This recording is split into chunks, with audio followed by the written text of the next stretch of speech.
현재 삼성전자에서 전무님께서 하고 계신 일이 궁금한데요. 네, 말씀 부탁드립니다.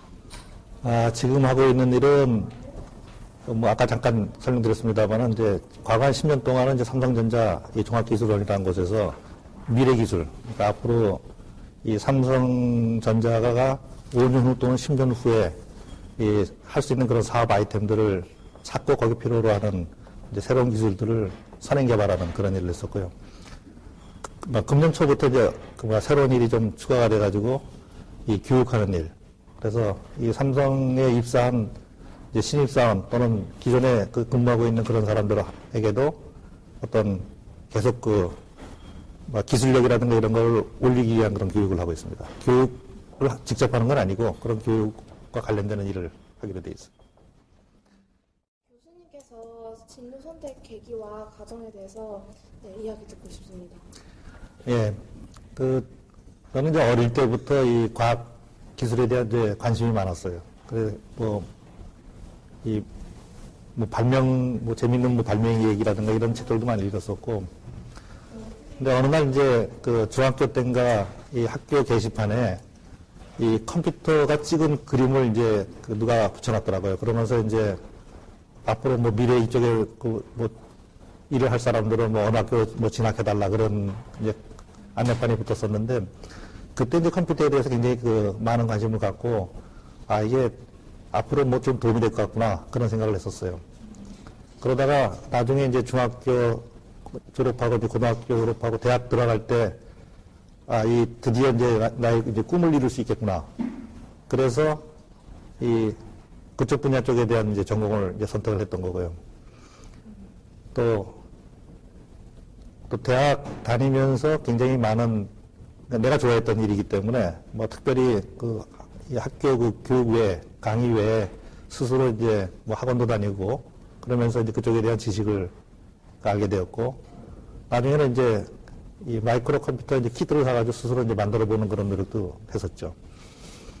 네, 말씀 중에 죄송한데, 그때 컴퓨터 관련 전공을 선택을 하시면서 지금 우리는 현재 컴퓨터와 저희 일상을 떼어놓을 수 없는 불가분 관계잖아요. 네. 그때 전무님께서는 이렇게 컴퓨터가 우리 미래에 이렇게 크나큰 영향을 미친다는 것을 예상을 하셨나요? 컴퓨터의 미래에 대해서. 그 당시에 이미 이제 SF 영화라든가 이런 데 보면은 컴퓨터가 상당히 중요한 그런 역할을 하는 걸로 되어 있었는데 사실은 이제 어린 나이 때는 그런 건 잘 몰랐어요. 다만 굉장히 저게 굉장히 재미있을 것 같고 뭔가 세상을 바꿀 수 있을 것 같다라는 어떤 그런 느낌이 있었어요. 그리고 거기에 대한 뭔가 조금 더 알고 싶다라는 어떤 그런 호기심 이런 것들이 많았었죠. 그러면은 교수님께서 현재까지 꿈을 쫓아오시는 과정 중에서 역경이 계셨다면 그 역경이 무엇이고 어떻게 이겨냈는지가 궁금합니다.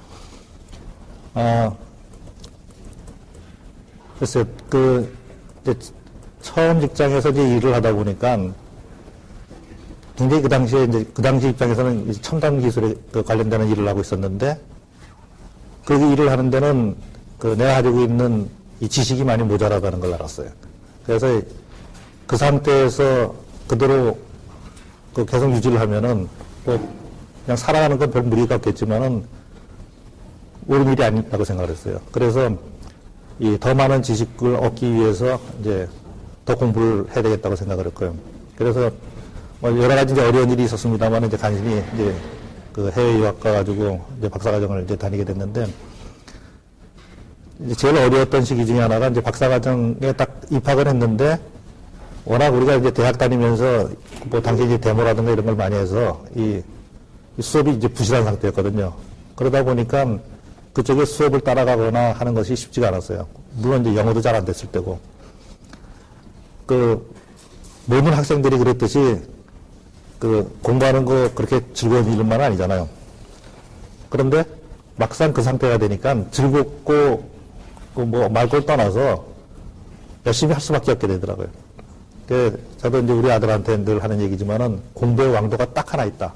그거는 열심히 하는 거다.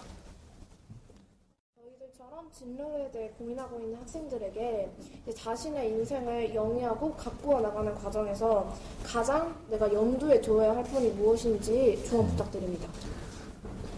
이 전공을 정하거나 자기 그 진로를 정할 때 제일 중요한 건 뭐냐면 자기가 잘할 수 있는 일을 하라. 그게 첫 번째 조언이고요. 자기가 잘할 수 있는 일이 뭔지 잘 모르면은 자기가 좋아하는 일을 하라.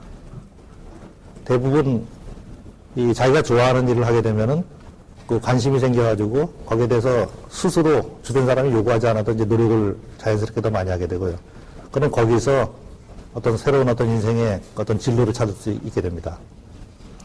근데 이제 너무 많은 사람들이 그 재미있는 일만 하려고 그러거든요.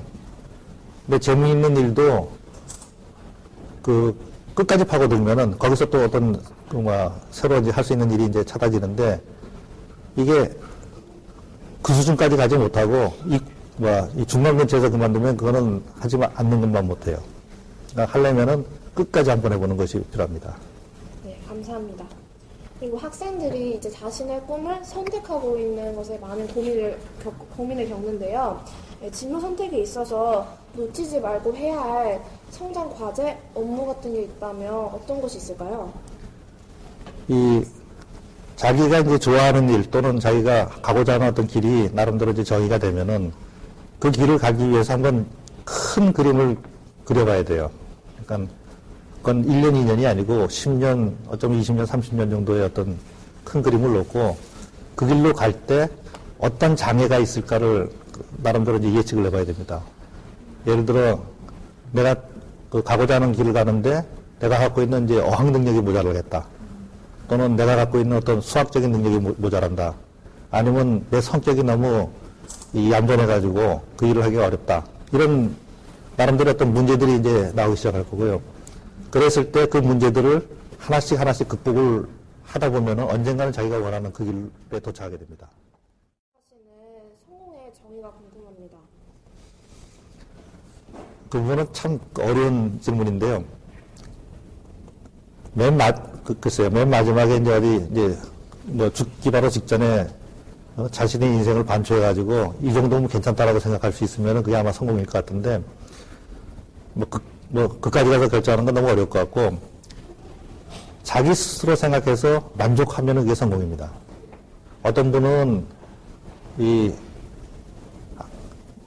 사회적인 어떤 성공, 그러니까 예를 들어 재산을 많이 불려야 되겠다라고 해서 이제 끝없이 가는 분이 있거든요.